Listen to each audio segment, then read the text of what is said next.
So, Super Bowl coming up on Sunday. Matthew Stafford and the Rams taking on Joe Burrow and the Bengals.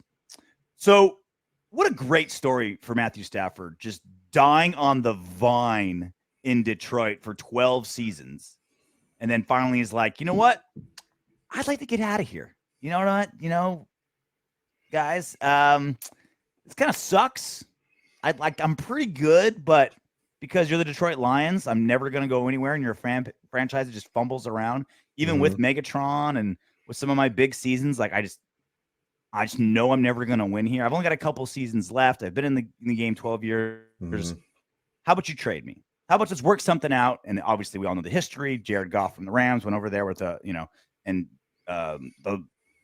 LA Rams and a bunch of picks over with them to absorb Goff's contract. Here we go. Lo and behold, it worked, right? The Rams were all in. All they needed was a quarterback, and here they are, right? Super team.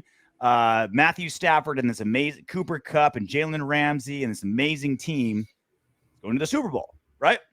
So it got me thinking, because one of the comps to Derek Carr, I feel like, has been Matthew Stafford. I think when you think of like tiers and guys that have like similar careers, similar, not play style, but similar production, like, obviously no two quarterbacks are alike in the area. Yeah. But I think it's very safe to say Matthew Stafford, Derek Carr, pretty similar quarterbacks in a lot of ways. Last season when we were talking, we had one of our 1 million Derek Carr, good or bad debates. You're like, all right, what's a quarterback that you think is comparable to Derek Carr? And I said Matthew Stafford. You said, yeah, me too. That's exactly what I thought it was. And we did another segment comparing their stats and stuff like that. Lo and behold, he got to the Super Bowl. So what does it tell you, Soto, that Matthew Stafford, only a one-time Pro Bowler, never did anything too crazy in Detroit, always solid, right? But never did anything too crazy, goes to the Rams, and now he's going to the Super Bowl. Does that tell you anything? Does it make you rethink how you feel about Derek Carr, always saying Derek Carr's not the guy to get us to the Super Bowl, when everyone said Matthew Stafford wasn't the guy? He goes on a super team, and now he's there. No, it doesn't. It's because of the situation. The way that you build teams and build franchises, the time for Stafford was his first contract, because of the salary cap implications. You build a team up around him before his salary cap hit was so big. That way you can spend money building a team around him. That's your first biggest swing. Now that he is who he is, the reason why it's a little bit different situation than Derek Carr's is because he was able to go to that super team that's already built. It's a little bit different in Carr's situation because he's taking up a big part of that cap hit, and you're still having to build around that team. But most of the teams that you see are either that are in the Super Bowl are either teams like the Bengals, who have their quarterback that is still in their rookie contract where they can spend the money elsewhere, or just out of that rookie contract, where they're still able to have flexibility where they're, the money hasn't come. I'm going to cut you off because you're wrong. Matthew Stafford makes more than Derek Carr. I understand what you're saying. Right? So you're saying, like, if you're gonna pay a guy like Derek Carr, you don't have enough money to build a team. Stafford literally makes more than Derek Carr. Derek Carr had a $125 million deal. Stafford had a $135 million deal. Plus, the Rams had to give away picks to get Stafford. So not only do they pay Stafford more, they had to give up picks to get Stafford. So your logic of like, well, Gar wouldn't be the same because they got to build it. It's just not true. Like, the Rams have been able. Now, again, they're selling their future to win in the present, right? But to say like you can't do it, like, they're literally doing it. They're literally doing what they say you can't do. Yeah, I mean, so what do you suggest that they do then? Well, so micro-wise, we'll talk macro, but micro-wise, I just want you to acknowledge that Derek Carr can absolutely be a Super Bowl quarterback with the support of a team, right? Like yeah, sure. If the team is as stacked as the Rams are, yeah, I mean that's possible, yeah. But you have to also understand when we did compare stats, but I think comparable is more than fair, and you can pick certain stats to make Stafford look better. You can pick certain stats to make Derek Carr look better. Well, look, these are the stats that I pull up, and I'm not trying to talk bad on Carr because I think it's, if you want to take two quarterbacks and that had a lengthy career, it's about as close as you're going to get. Maybe Kirk Cousins is going to you can make an argument that they're both can be better in than there. Cousins. They're both I understand, but I mean, there's going to be better and worse because Stafford is better than Carr, and I'm going to show you why. If you look at touchdown to interception ratio, Carr is actually better. He has 2.27 touchdowns for every interception, where Stafford has only 2 touchdowns to every interception. But if you take a look at touchdowns to turnovers, when you look at Carr's fumbles, Carr drops down to only 1.2 because he has so many more fumbles. So he has only 1.2 touchdowns for turnovers, which is interceptions and fumbles lost. Still better than Stafford, but no, Stafford's only 1.7.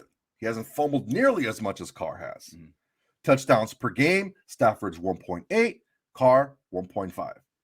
My point being, Derek Carr can absolutely be the guy in a good situation. Whereas Matthew Stafford was sworn off as never going to be the guy. Like he was the Derek Carr before Derek Carr, where he got all the blame for the Lions sputtering in the playoffs, never getting past round 1.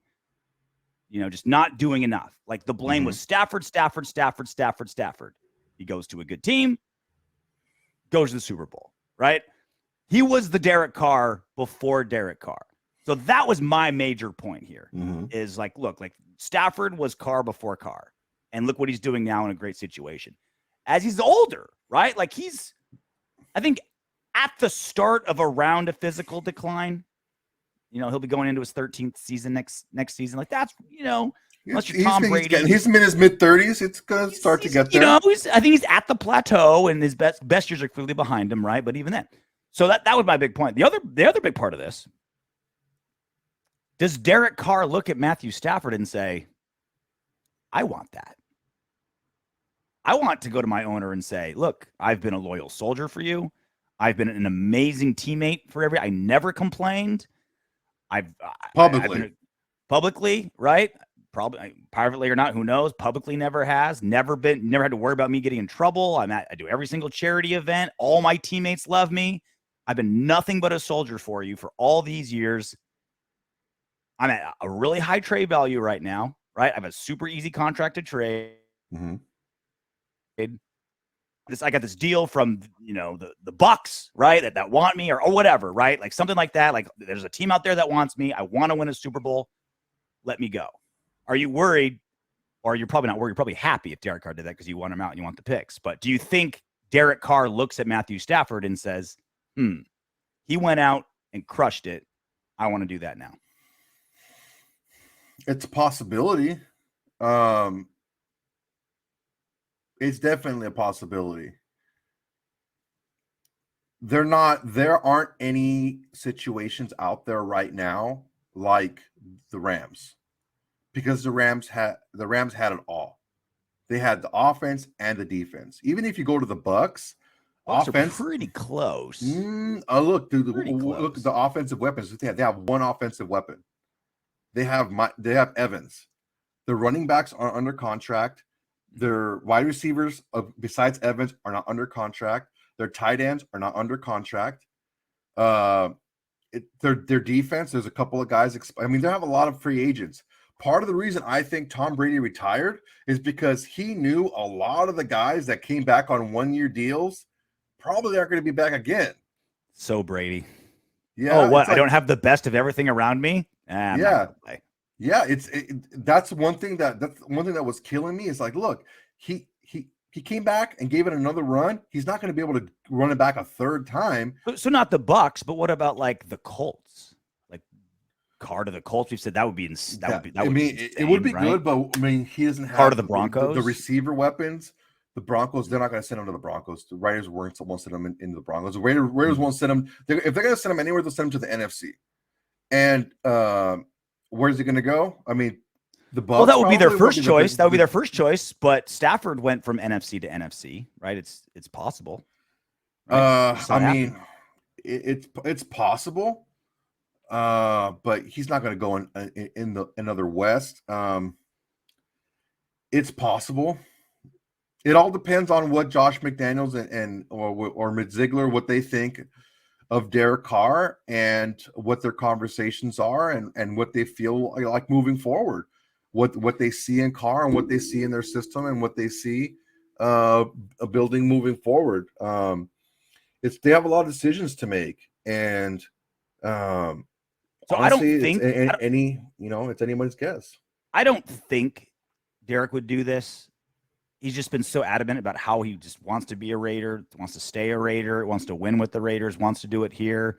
I've been through all this crap, and it's all building towards something. And then now there's like finally light at the end of the tunnel a little bit, right? 10-win season, a great rookie class. You've got, a bunch of like third and fourth year players that are getting signed to extend. That are really becoming a strong core of the team. Like there's finally light at the end of the tunnel, right? Mm-hmm. And if Derek Carr did do those things and leave, it would be the very first time he said something publicly, but lied and did something else behind the scenes.